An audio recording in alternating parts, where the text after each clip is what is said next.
Hi, it's Kane Hodder, Jason from Friday the 13th. You're watching Slash and Cast. Keep watching, or I'll kill you and your whole family.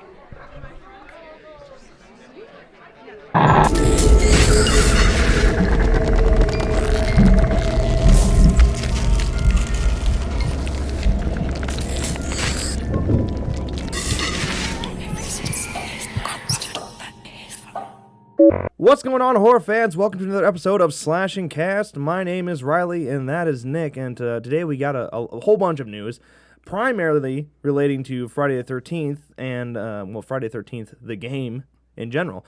Now, the team, Friday the 13th crew, that Gun Media, had another panel today. Oh, not today, but recently at PAX South 2017.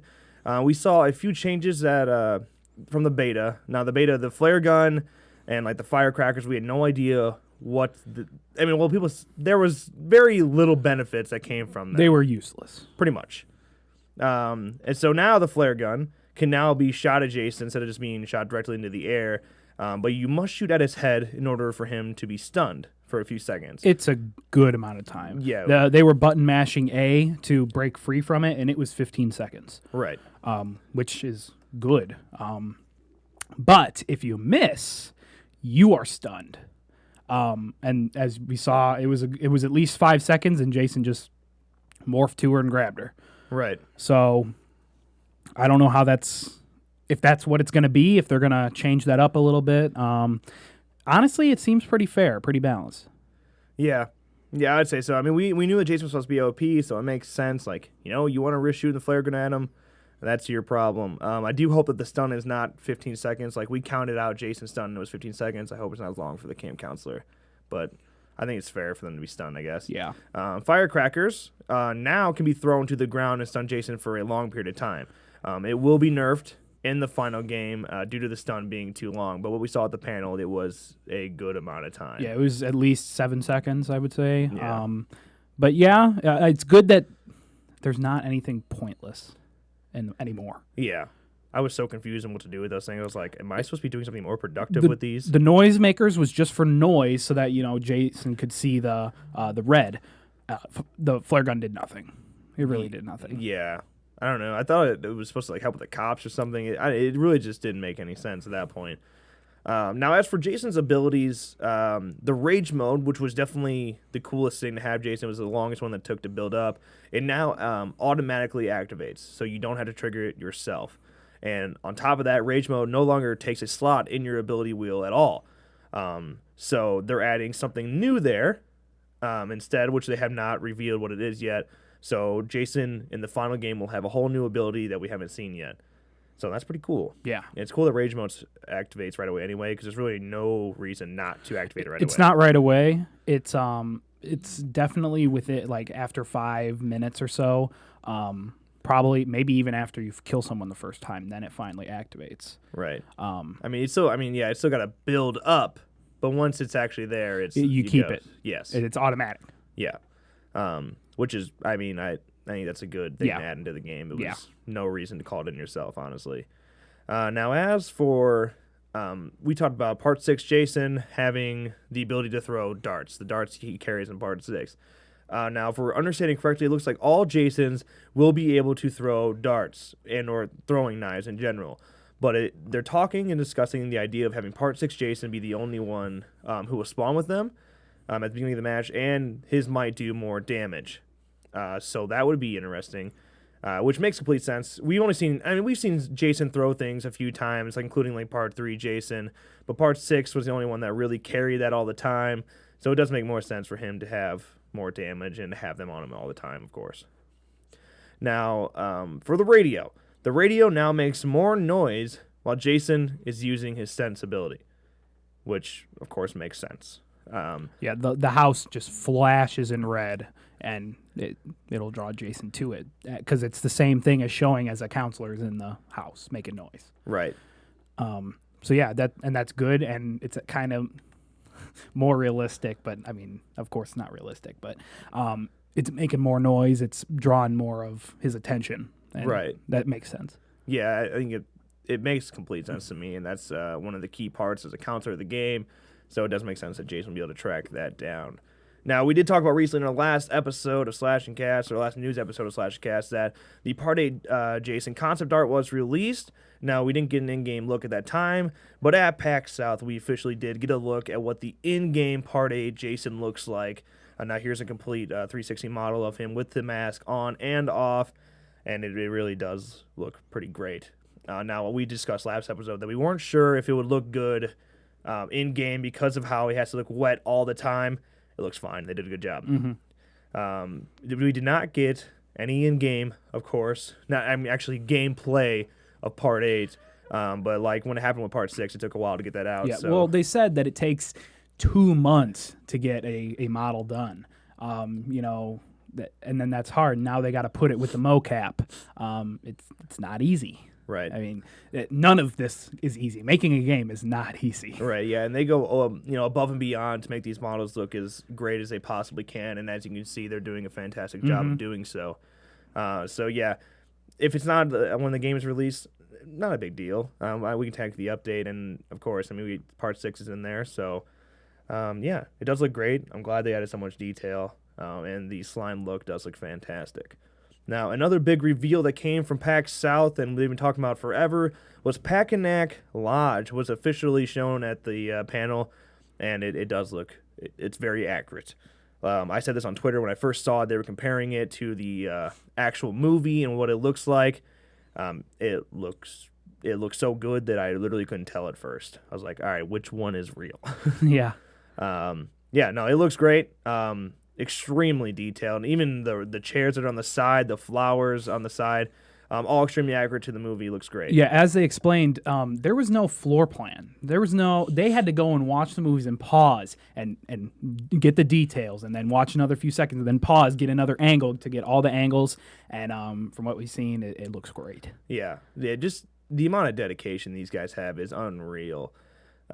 So for them to go through all that trouble just to make a cabin look how we want, that should just tell you how big a fan these guys are and how much they really care about this game. So when that release date, it seems like it's being pushed back. When it seems like that, don't get all worked up about it. They're putting in a lot of work for a reason. It's not like they're falling behind because they're not doing poorly or anything.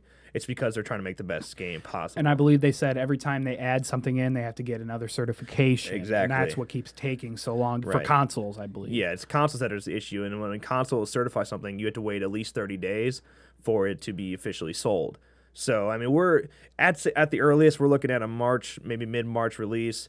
I would say expect a little bit after that. It would be, they're close. They even said in the panel that we don't want to say March officially, but we're getting there. If this game is going to be a good game for the summer, a lot of people are going to play this all summer long. It's going to be a good one. And all the information that keeps coming out. Hopefully, we can get some more information in these next weeks, and maybe a release date pretty soon. Yeah, it's got to be coming any week now. Yeah. So, now as for gameplay that was actually shown, we did get a look at some Part 6 new gameplay. This is different from the one we shown previously. And we did get a look at just a single kill from Part 6, and it was awesome. I love him using the fence posts for kills, and this is a good example of him stabbing a victim in the face with one. And it looks like when you have a counselor by the grip, it looks like now instead of the abilities wheel, now you get a kill wheel, and you get to choose your kill that you want to kill the counselor with. And that was not in the beta. It was just random, I believe, and it's a good addition. Yeah, it really is. Now, they discussed before that's what they're going to do, but it was cool to see that actually in action because the longer you carry your victim in your hand, the more your kills build up. And I believe with the environment too, maybe one of your abilities or one of your kills isn't available unless you get to a building or anything. Absolutely, yeah. Now, when it came to the beta, one of the easiest ways to get away was definitely through the police. Anytime I escaped, it seemed to be that way. And a lot of that came from the downfall of being able to call the police damn near instantly. So they took that beta feedback that we were able to do, which we took the advantage of. And so now, in order to call the police, you have to get a fuse for the fuse box. So you have to go find that fuse somewhere in that campground area, put it in the fuse box, and then power up the phone and then call the police.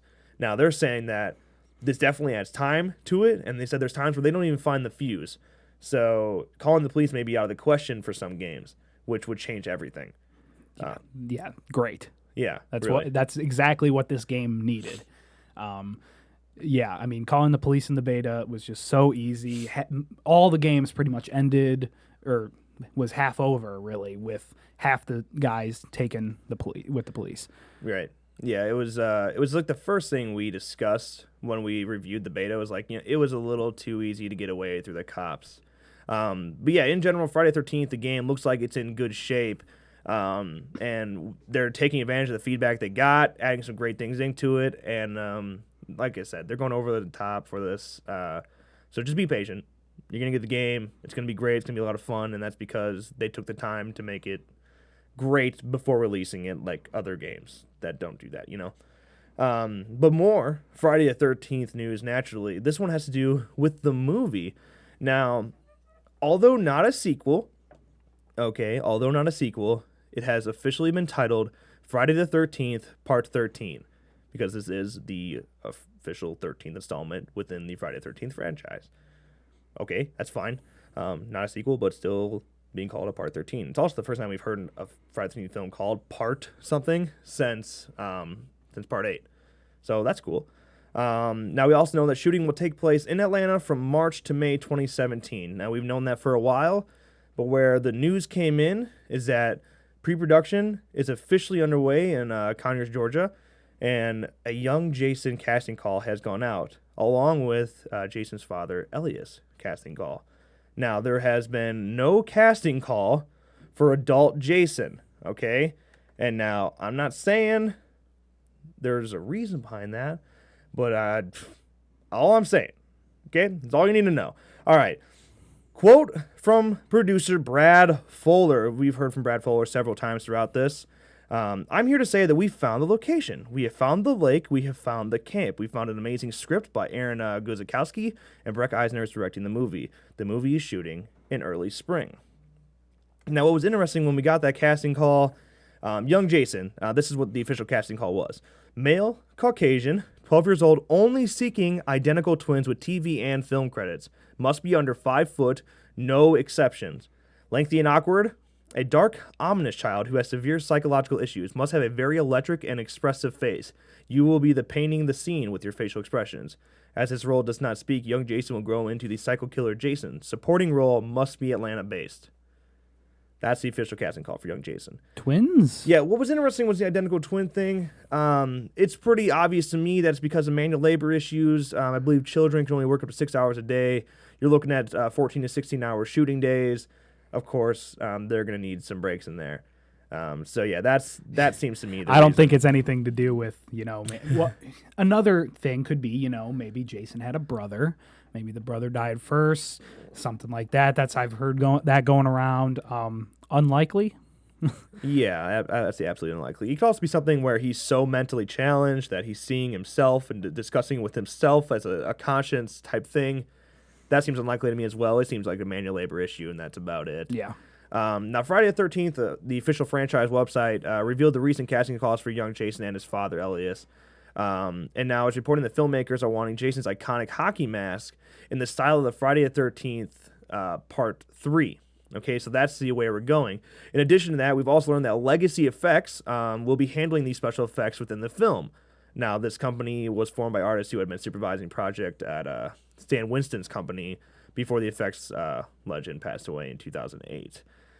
So they're going with a Part 3 type look, which is a lot of people really relate to Part 3 and 4 and think that look is simplistic yet powerful. Now, does that take away from Kane Hodder possibly getting the job? I don't think so. So I would say good chance that he's still casted. And I think we're officially pushing forward. Now, we were a little iffy about that release date. Not so much anymore. I think they're in good shape. And I think Friday the 13th has that official lock date of October 13th, 2017. However, Halloween might be pushed back because of this. Yeah. But yeah, it looks good. The casting call is interesting. Now, Elias' casting call was interesting as well because it was aged between 30 and 50. And we talked about maybe Kane is the father. Maybe Kane got casted as a father. Since they made a casting call, I don't think so. And since he's arguably too old for the part. Kane is 61 years old, about to turn 62 in April. So I would say Kane's out of that role. Put him in at Jason. That's all I'm saying.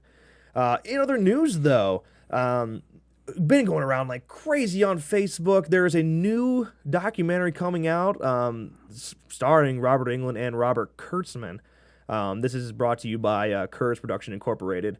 We know Kurz very well, Mia and Mike Kurz. It's cool to see Mike Kurz behind this. Hoping we can get involved in some way, maybe featuring an exclusive interview with them on here, possibly. We're reaching out to them now, but so let's see how that goes. But this documentary has Robert Englund back in the makeup chair and telling us some interesting stories from on-set experiences, including stuff with like Amanda Wyss.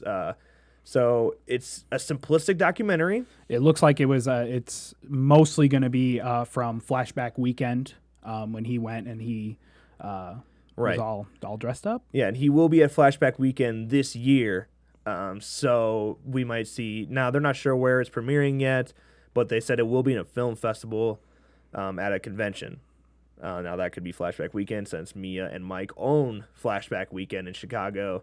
That's a good chance you see it there. The Midway Drive-In that they own. Yeah, they also own Midway Drive-In. So, but they're looking to get some sort of theatrical screening, though. But if you're not interested in the film, you can get the book, which will cover the same type of stories. Mm-hmm. Regardless, it's really cool to see Robert back in the makeup. Even you can go check out the trailer. There's a link in the description. And all the comments we've seen have been positive. Everybody wants to see this. It's a really cool concept. Right. It'd be cool if this was Robert teasing that he might have one more chance, That's highly unlikely, but it would be cool to see him back in that makeup and taking on that role again. Yeah. Even the 20 or 10 seconds we get of him taking on that Freddy character again within the trailer was interesting, and it's really cool to see. Robert's having a good time doing it too. On top of that, Robert Kurtzman is amazing. It's cool to see his work finally being displayed the way it should be. So really excited for it. We'll definitely be checking it out. Hopefully we can get some more exclusive information from Kurz themselves. Moving on, however, to Saul Legacy. Now, we've discussed Saul Legacy a few times. We thought, no way it's coming out this year. There's just been too little about it. But casting is finally underway. Now, first up is Laura Vandervoort, who is known for the V revival, Smallville, Bitten, and Supergirl. So a great way to start your casting, first of all. But it does take a bit of a step backwards here, because also joining Saul Legacy is Hannah Anderson, who is known for really only her appearance in the TV movie Lizzie Borden Took an Axe. So extremely limited on information from her and her talent skills. But, Saul Legacy has taken people that introduced many actors and included, James Wan's first real big film along with Lee Winnell. Now, what I thought was interesting is a team of Josh Stolberg and Peter Goldfinger were hired on to pen the script for Saul Legacy. In addition to that, Saul franchise creators James Wan and Lee Winnell are also on board as executive producers, which is huge. Okay, it's good to have their name back on it. Of course. And Michael and Peter Spyrig are directing, so you got dual directing going on there, which is fantastic. So Saul Legacy will be arriving into theaters October 27th, 2017, and it looks like that's actually going to happen. We didn't think so at first, but it looks like it's going to happen, so good for them. Good for Saul, pushing forward. They do have to have a quick turnaround, though. Yeah. So with no shooting date officially locked, it's going to be a hell of a turnaround in post-production. Mm-hmm. But in other news, we have The Nun. This is a spin-off of The Conjuring 2, of course. We have learned that Corin Hardy, who directed The Hollow, has been selected to direct The Nun.